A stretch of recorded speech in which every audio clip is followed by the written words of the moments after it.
you like Ventura TV Appliance on Facebook, it's nice. But when you love the Whirlpool appliances we deliver, it's even better. Our website is cool, and it's a good place to start, but you really should touch the merchandise before you buy.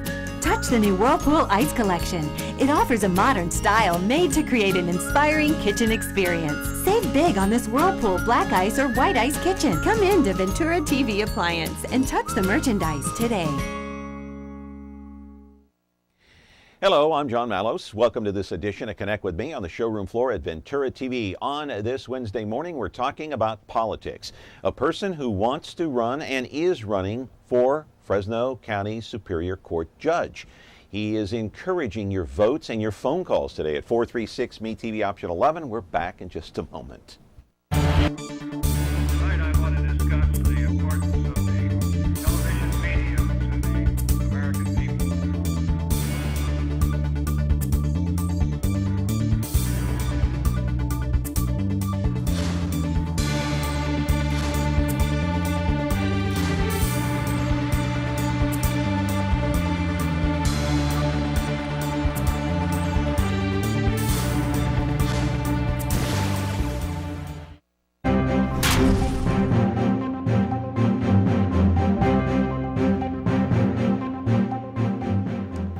Just when you thought the political season was over, it is here again. You know, every couple of years we go through this, and the June primary is fast approaching, and then of course the season of voting comes in November. That's the main election, of course, that takes place in the first week in November. And so we're going to be talking politics here in the next couple of months leading up to the primary, of course, in June. Here in Fresno, a lot of races going on, including the city council. And hey, how about that DA's race?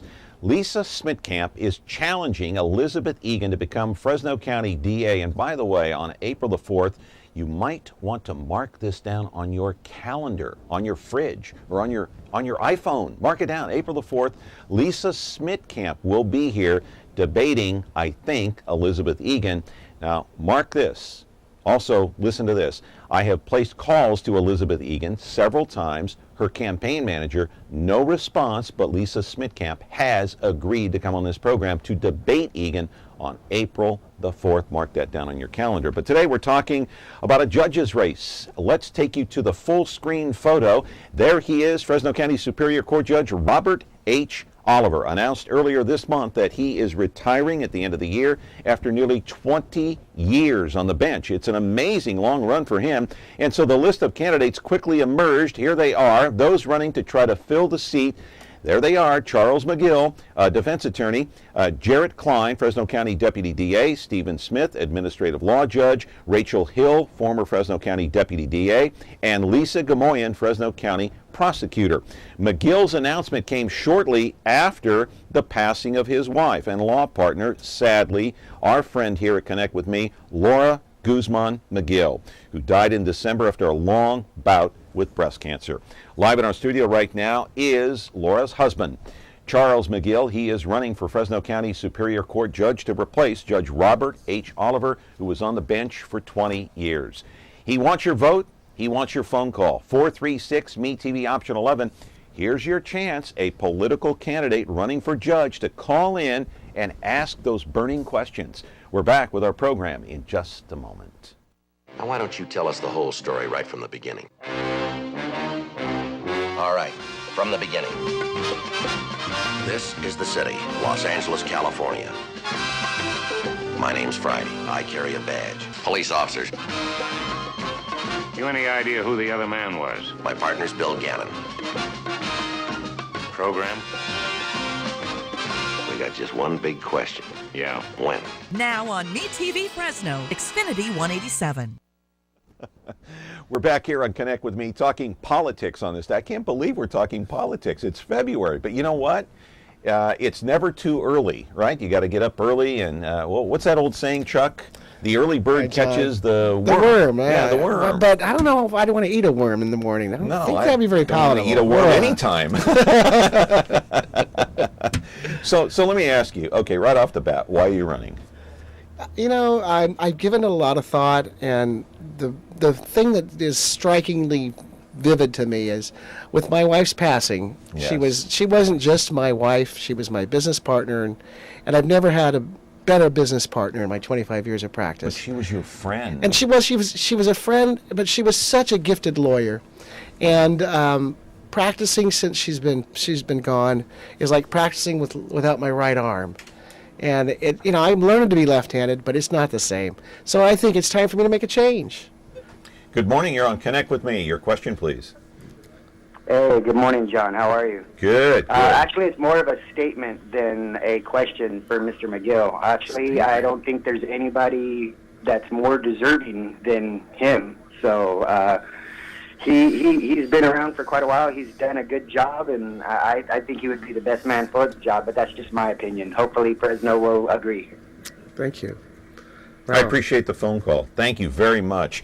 And so you're running kind of in honor of your wife, Laura? I am. I wanted to run as Charles Guzman McGill, but the elections office said that I couldn't. And I'm not doing this to pander to her loss, but she was such a great woman and such a hard thing to fill. I want to do something in her honor, and I think changing my profession and going into public service is a way to honor her memory. I want to roll a piece of videotape of you and your lovely wife, who was so courageous, so strong, a role model for anyone. Hard to look at least for me, and I didn't know your wife as well as a lot of other people did, but why was she such a successful attorney? I want to ask you that question right after the phone call here. Good morning. You're on Connect with Me. Go ahead. I have a question. How would you get people like me that's on the fence? I know him I've seen him on TV and everything as a person, and I would vote for him. But how can he make me believe that he will be, when he has to be, tough on crime, tough on the criminal? Because there's times to be compassionate and give them a chance, and first-time offenders, don't throw the book at them. But then also too, when the ones that really need to be just out of they just ask for it, they can be gone.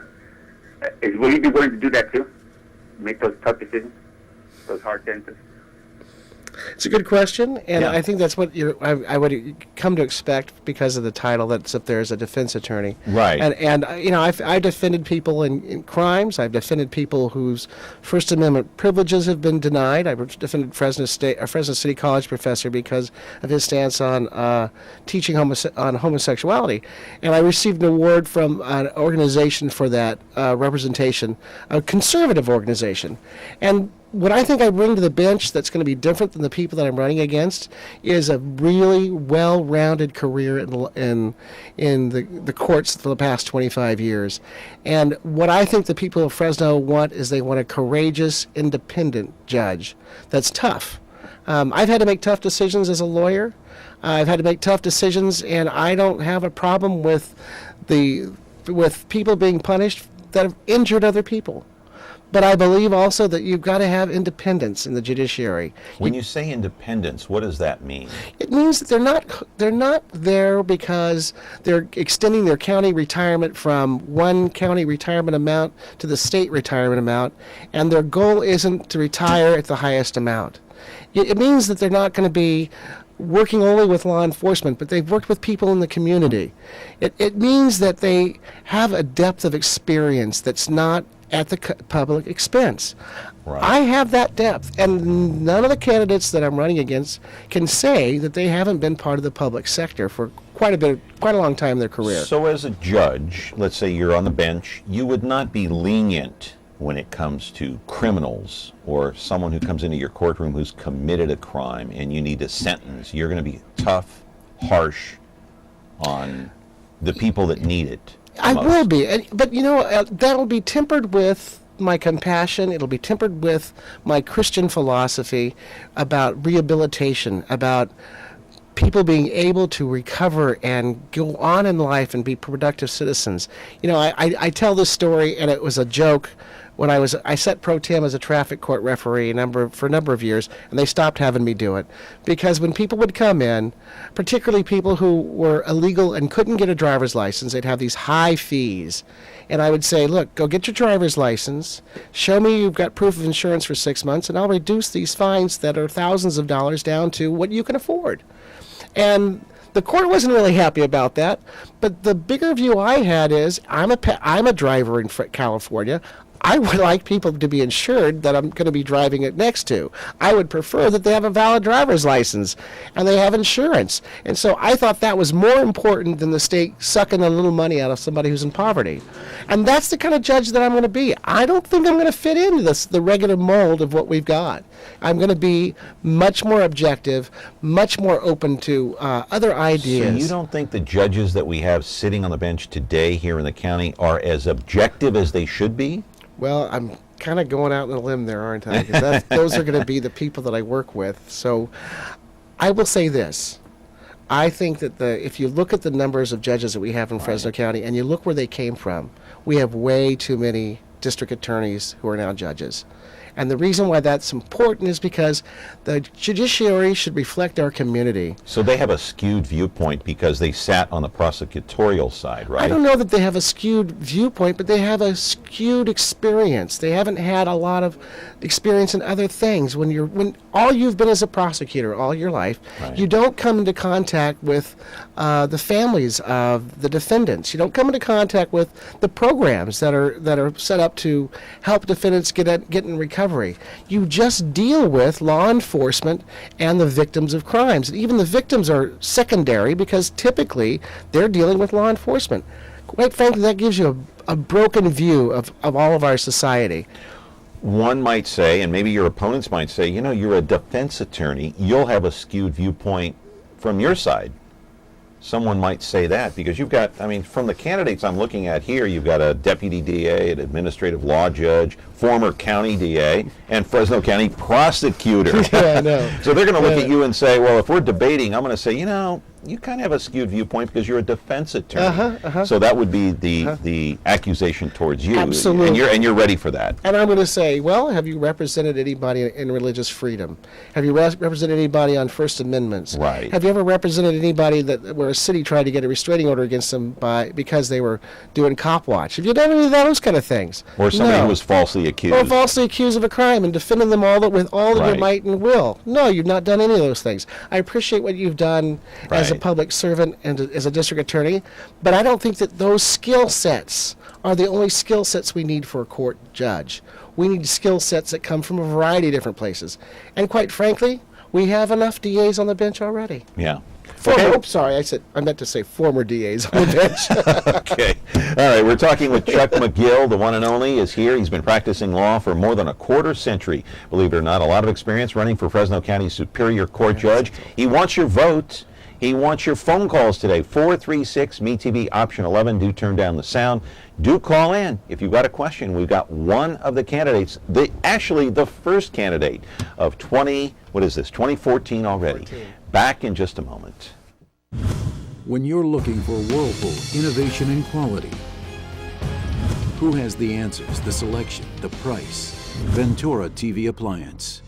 With billions in nationwide appliance buying power, more than Home Depot and Best Buy combined, we'll help you save. Our low prices on Energy Star qualified Whirlpool appliances save you energy and money and pay no interest on select models when paid in full within 12 months. Ventura TV Appliance, serving you since 1951.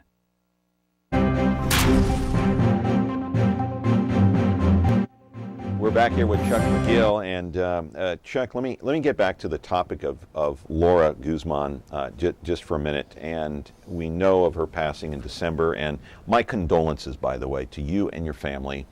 And it's a tough thing to talk about. Certainly, I've lost family members many times over, and it is very difficult, to say the least. When you look back, I want to put a picture up of Laura again, and I want to ask you what influence she had on you in terms of being a defense attorney. Thank you. I'm sorry. I apologize. I apologize. I'm sorry. Please forgive me. No, really, John.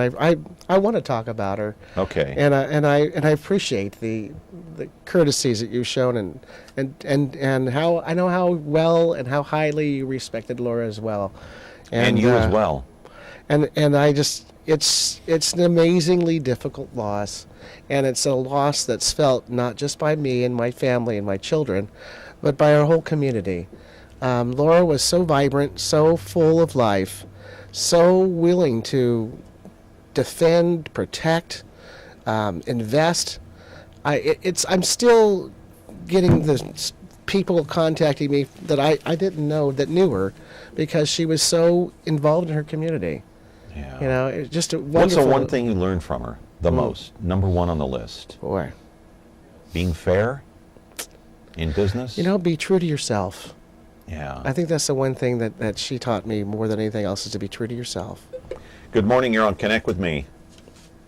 Yes, I saw a show before when your guest and his wife were on together, and they made a fantastic couple, and what a legal team. My question, well, actually, I'd like to make a statement first. I think it's time that the local judiciary is represented by a common man, somebody with some common sense, and somebody that doesn't come from privileged background. Looking at the candidates list, they don't really have a firm grasp on what's happening here in the county and in the city. How can they? They've lived in a rarefied environment of privilege and comfort. I think it's necessary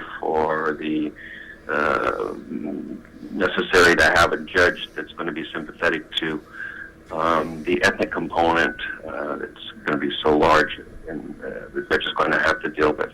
We don't have that now. I think it'd be great if Chuck got in there on a landslide and really represented the suffering common man, and there's so many of them here. What's your question, caller? My question Thank you for is... your comments, by the way. I appreciate it. Chuck, that was my comment, yeah. Chuck, you're going to hit the ground running, I hope, and look forward to seeing you honor your wife's memory and do the job justice, and I know you will. My question is, do you feel like the ethnic component of our community is represented well enough? Do you think that, do we have a Hmong judge? Do we even have an Asian judge? Oh, yes, we do have an Asian judge. We have enough Hispanics on the judiciary?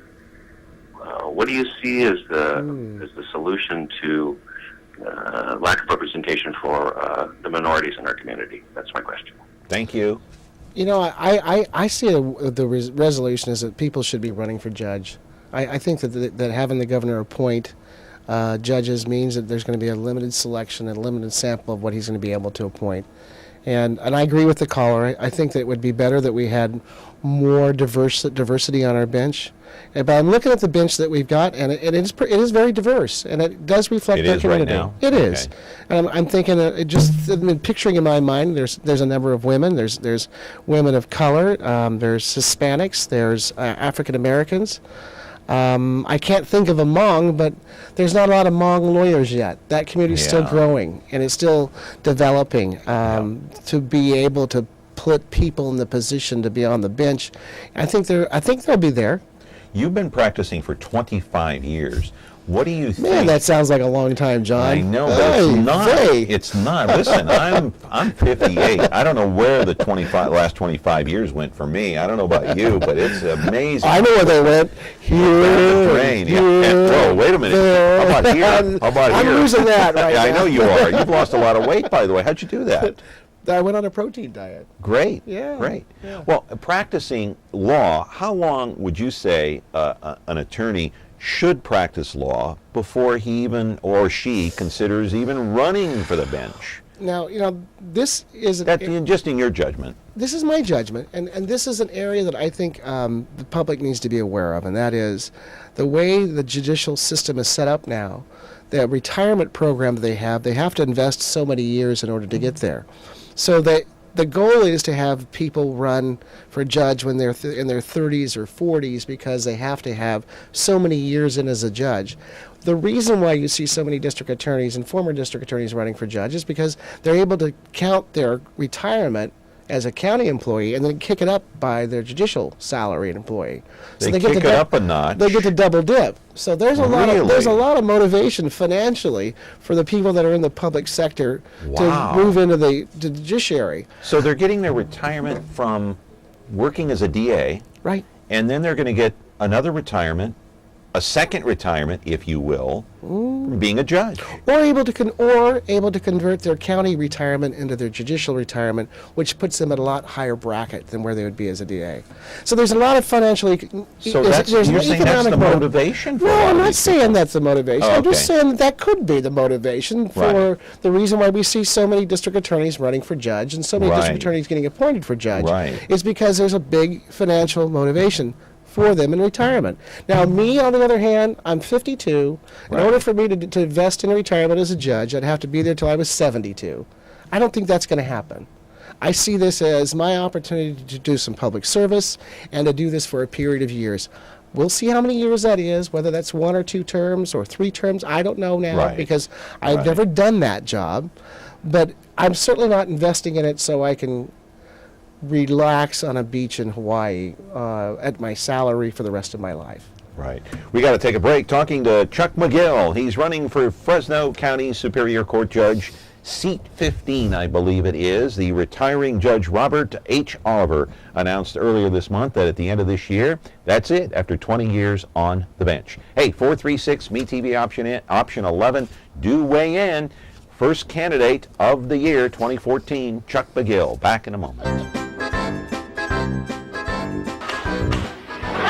Don't you ever hit me again!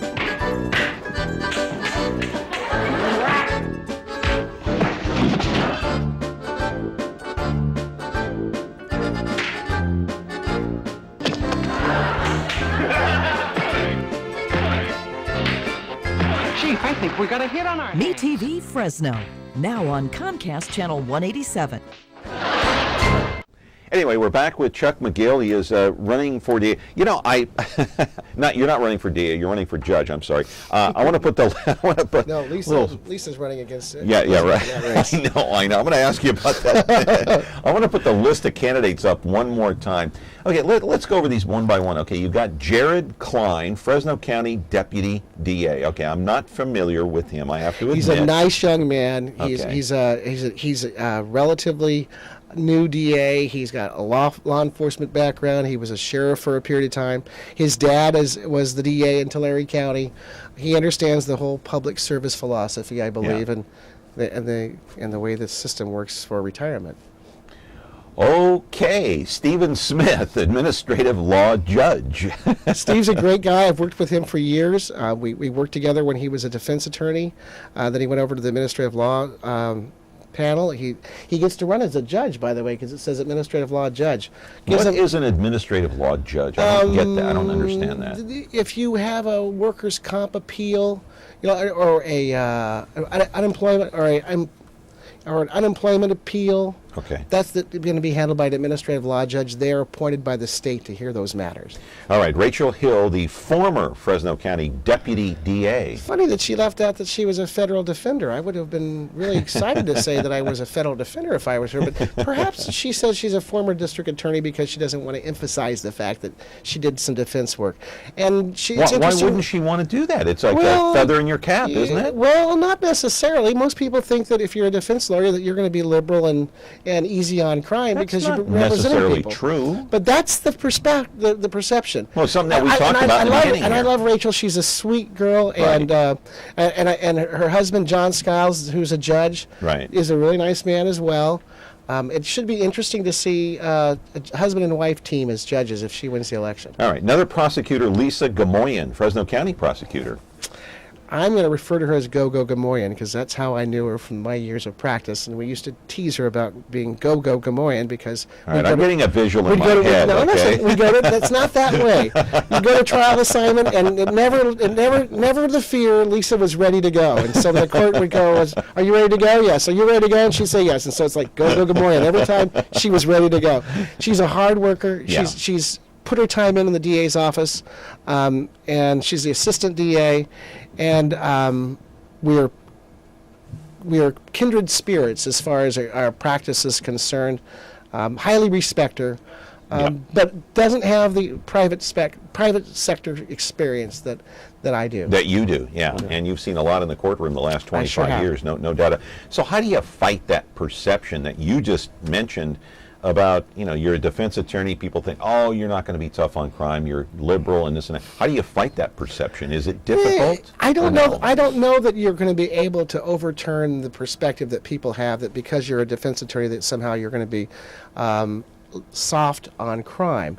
But I think what they're missing is I've dealt with people all my practice, and I've dealt with people accused of serious crimes and convicted of serious crimes. I think I have a little bit better depth of understanding of the criminality of the defendant accused of a crime because I've dealt with them. Prosecutors are dealing with police officers. They're dealing with once in a while victims, but they're not dealing with the defendant.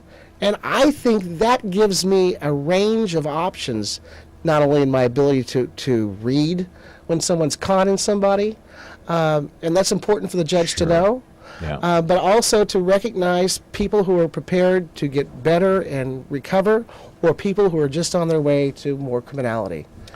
I'd like you to turn into a political analyst just for a minute and analyze this DA's race between Lisa Smitkamp and Elizabeth Egan. Smitkamp is already committed to this program. On April the 4th, she'll be here. Have tried to contact the campaign manager for Elizabeth Egan. No return phone calls yet. I've called 3-4 times. Maybe we'll get her. I don't know. We'll have the debate. But if not, Smitkamp will be here. How do you view that race? Oh boy, my political consultant Holly Carter and Jerry Duncan are not going to like me making any kind of comment on that race. Okay, all right. But I will say, we'll go on to something else. I will say, I'm really excited to see that this race is occurring, and I think the people of Fresno are going to be in for a whirlwind when they see the two titans of the political community banter against one another. We've already seen some of the early foreplay when it was in the paper about the illustrious restaurant alcohol license. I suspect that we're going to see a whole lot more of that in the next few months. Because you're talking about that front page expose with Smitkamp? Yeah. A few weeks ago? Yeah. And how that was a much ado about nothing. I saw that as a Shakespeare line, actually. Much ado about nothing. Yeah. But I think that race is going to be exciting and thrilling, and the people of Fresno are going to have a great time. Is this the first time, at least in my memory, that Egan is going to be seriously challenged? Yes, it is. It is the first serious challenge that she's faced. And the reality of it is, the way that I see they've thrown down, and I mean by bringing the whole licensing thing up, the way they've thrown down, this is going to be a nasty campaign because they've already made it nasty. You just kind of wonder, though, if Egan is going to have that bunker mentality. Not getting out as much, not debating. The jury's still out on that. I don't want to pass judgment, but we'll see what happens. Well, I think that you're going to see a real difference here because she's changed her campaign consultants and she's brought in somebody from out of town to do it. Yeah, the guy up in Sacramento. And I think that's part of the reason why the campaign went dirty so quickly. And I think that was dirty to release the story about Smitkamp's family and that whole thing. That was dirty campaigning, I think. And does dirty campaigning win? I mean, it seems like it. I don't know. I don't think it wins here. I believe, because I'm going to try to run a very clean campaign, and I think I've done that so far with my friends that I'm running against. I believe that dirty campaigning doesn't work in the Central Valley. I really believe that we don't like that. I think we want our candidates to explain why they should be elected, what qualities they have, and not sit there and try to poke their opponent. 20 seconds left. Give people an idea how they can contact you if they want to donate to your campaign. All right. I'm running as Charles McGill for judge, and if you go to McGill for FOR judge, you can go to my website that we're building right now, or you can go to L McGill Law at LMAGILLAW and send me your endorsement, and we'll put together the process so we can accept your campaign contributions. Please vote for me for judge. Thank you. I think the world of you, and God bless you and your family. And Thank good luck you, John. to you. All right. Thank you so for much. being here. All right. Continued success. Chuck McGill, running for Fresno County Superior Court Judge, our very first political candidate of the year. I'm proud of that. All right. Don't forget April 4th, that big debate. Maybe. Back with another edition of Connect with Me tomorrow. Have a good day.